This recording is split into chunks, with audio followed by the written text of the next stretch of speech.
This is Valley News Live at 10.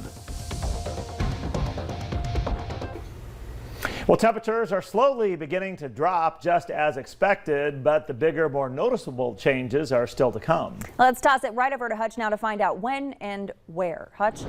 Thanks, you two. Behind you, that's a mostly moony sky out there right now, but big time changes are occurring as we speak. Take a look at this, though, from our home of economy view.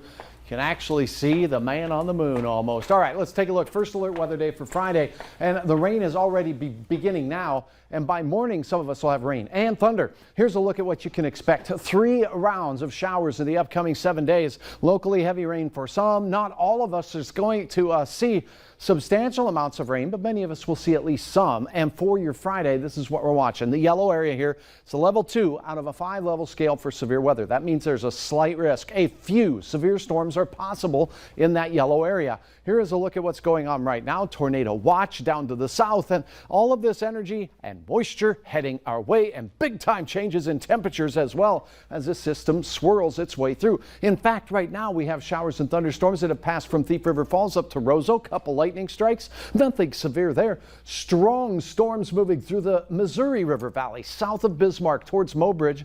These are all moving to the north and northeast. So we head through the overnight hours. These are going to head our way. This is not the main event. These are not expected to be severe overnight. So we head towards morning. Scattered showers and thunderstorms in the valley. It's tomorrow in the afternoon when storms begin to develop in the southern valley. 1, 2, 3 rounds. Hopefully you get some rain. I'll have hour-by-hour details here in a moment. We'll look ahead toward the remainder of our forecast that is significantly more chilly. All right. Thanks, Hutch. The West Fargo School District says parents need a backup plan in case buses don't show up to pick up their kids, leaving many to wonder why and what's causing a rift between the district and the bus drivers. Valley News team's Aaron Walling joins us to break down exactly what's happening. Aaron. Well, thanks, guys. On our Facebook page, it has been a hotbed of discussion, with many of the viewers asking why a backup plan is needed at all. Others asking to compensate the drivers better. One comment said, a backup plan? What happens if there is no backup plan? While another wrote, I would gladly pay a monthly fee to make sure our kids get a safe ride to school and so the drivers feel compensated for their work. Some commented they just want to see an agreement made between the two sides.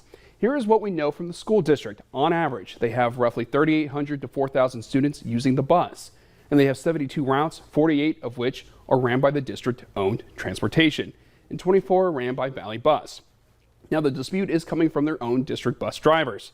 The school district tells us some transportation department employees, they're unsure on how many have expressed this, have expressed a dissatisfaction with their pay. According to the numbers provided by the district, a first-time bus driver in the 2021-2022 school year would start at $15.56 per hour. The school district is saying that classified staff, which includes bus drivers, had 2 chances earlier this year to share feedback with the school board. Raises were granted across the classified staff. Now, the school district says that they don't know which bus drivers are not planning to show up, but they do have a contingency plan in place to cover routes that are impacted. They said they will use Blackboard to inform families if bus routes are impacted. Stacy, Tom? All right, thanks, Aaron. West Fargo schools start next week on the 26th. New information tonight on that wildfire causing evacuations across northeastern Minnesota. Fire officials say the cause is lightning. That fire now covers nearly 4,300 acres. 145 firefighters are on the ground from as far away as Colorado and Georgia, but fire officials say they don't expect the blaze to be under control for at least a week. The Minnesota DNR is listing fire danger in the region as very high. Autopsy results will determine whether this woman will face more serious charges. 59-year-old Rachel Cooper was arrested, accused of assaulting a resident at a memory care facility who has now died. Authorities say the assault involved a resident at Maple View Memory Care in South Fargo. They learned yesterday the 78-year-old man has died. At this point, Cooper faces a charge of endangering a vulnerable adult. The Cass County State's Attorney's Office will review the charges once the autopsy results are known. A Morton County jury finished their first day of deliberations today in the Chad Isaak murder trial and will return in the morning. The judge handed the case to jurors after closing arguments concluded this afternoon. Robert Faulkner, Adam Fear, William Cobb, and Lois Cobb had each been murdered. Prosecution attorney Gabrielle Goder reminded the jury of the evidence they heard over the last 2.5 weeks. She says this evidence points to one man. Think of the gun parts. Think of the shell casings and ammunition. Chad Isaac's trophies of his kills. He was compelled to keep these items and believed he had gotten away with his crimes.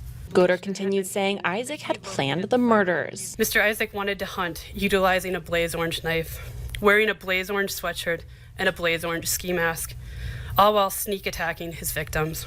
Defense attorney Bruce Quick then asked the jury to recall a different story, one where his client is not guilty. Quick told the jury that law enforcement zeroed in on one suspect and one only, failing to look for anyone else. A green hue is another after-the-fact confirmation bias to make sure they can convince you that they have got the right truck.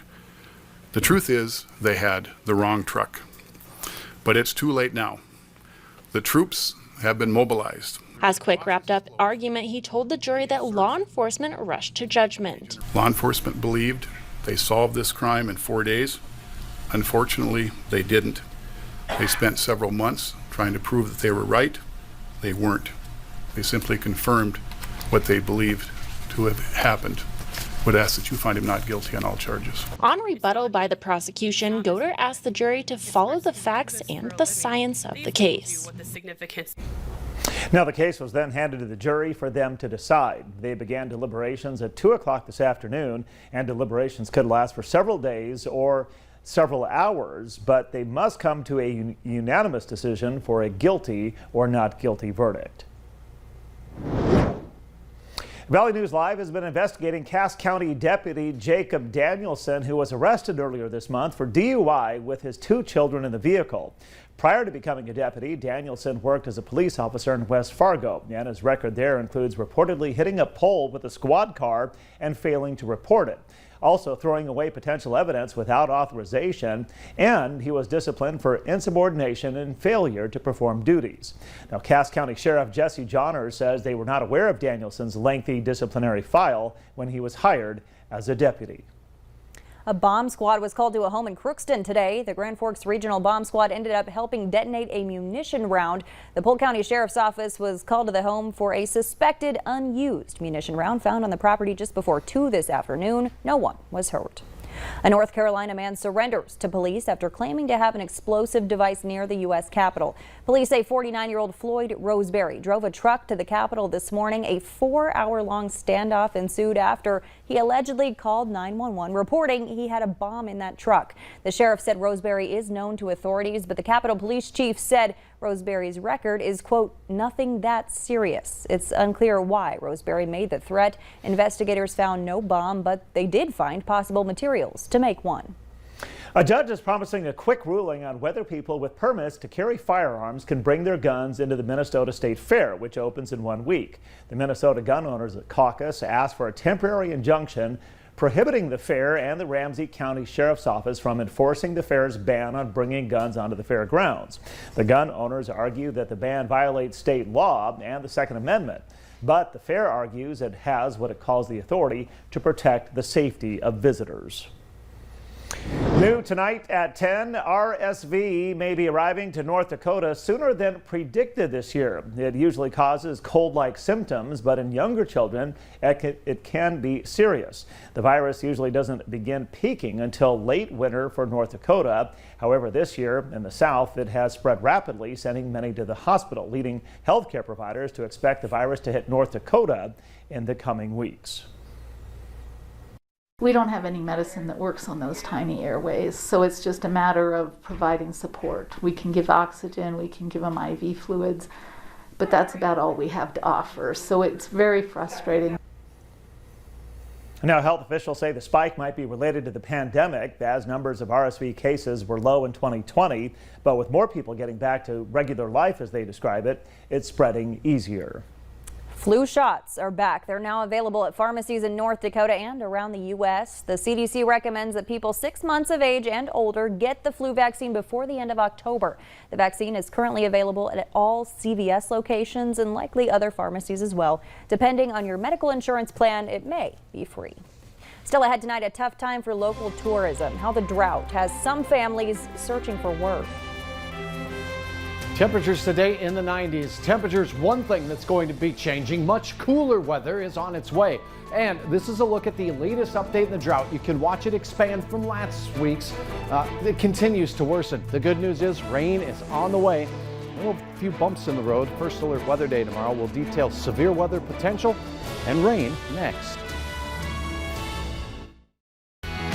Get an accurate forecast right at your fingertips. Connect with the Valley News Live First Alert Weather Team on the free VNL Weather app.